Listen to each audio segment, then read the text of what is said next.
The Davenport Automatic Screw Machine.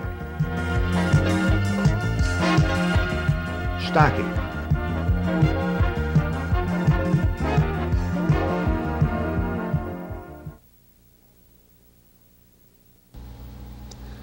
Now that you have learned the parts of the work spindles and the workings of the chuck and feed cam, you can put this knowledge to practical use when stocking the machine. One of the most important functions you will perform as a Davenport operator is stocking the machine. There are a number of ways to stock the machine. The method described here is the most efficient and common and can be used in most cases.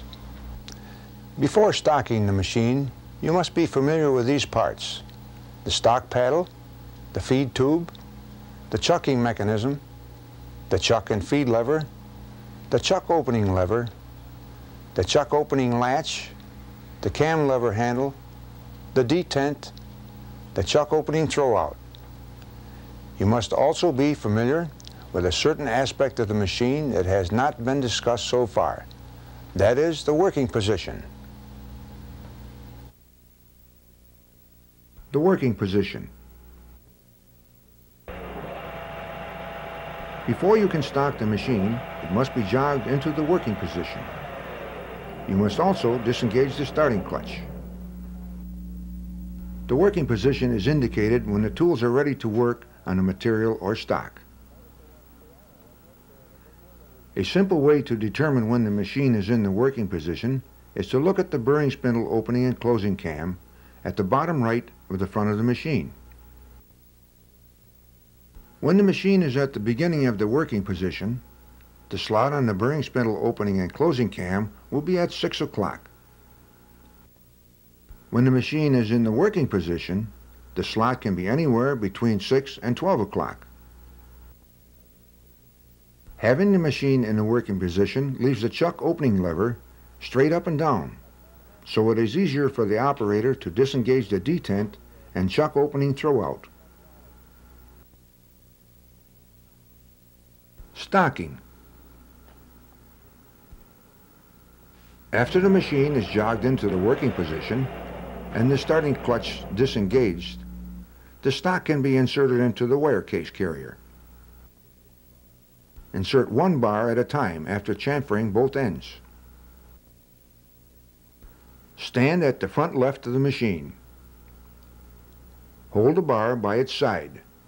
Never push the end of the bar, because as it enters the feed tube, it may start to revolve, causing injury to your hand.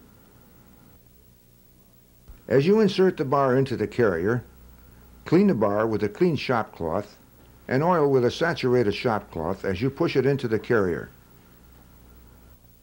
Insert each bar as far as it will go into the machine.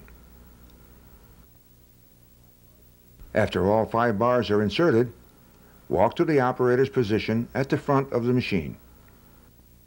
From the front of the machine, pull out the detent. Then lift up the chuck opening throwout lever. This will disengage the chuck opening roll from the chuck and feed cam so that the chuck can be opened and closed manually. Now insert the cam lever handle into the chuck opening lever. Engage the chuck opening guide over the roll on the chuck slide. Then engage the starting clutch.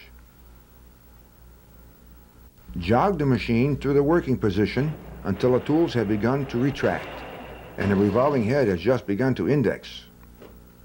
This is approximately 2 o'clock on the slot on the bearing spindle opening and closing cam. There is now room to remove the end of the used bar of stock. To remove the bar end, open the chuck manually and insert the new bar of stock into the chuck by pushing the opposite end of the bar with the stock paddle. The new bar will push out the old bar end.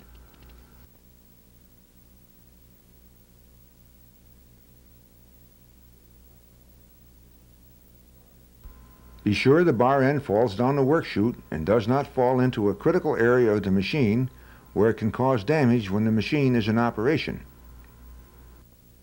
Continue to feed the new bar of stock through the chuck until the bar extends just beyond the edge of the cutoff tool. 5th position. Close the chuck manually by moving the cam lever handle to the right. Engage the starting clutch. Repeat this entire operation until all 5 new bars are fed into the machine. After the last bar of stock is inserted, jog the machine to the beginning of the working position. Then disengage the starting clutch. Remove the cam lever handle. Re-engage the chuck opening throwout. Lift the chuck opening guide. Open the main coolant valve. Start the machine. Engage the starting clutch. Check for coolant flow. After the machine has indexed 5 times to preform the bar end for feed out, engage the chuck opening guide.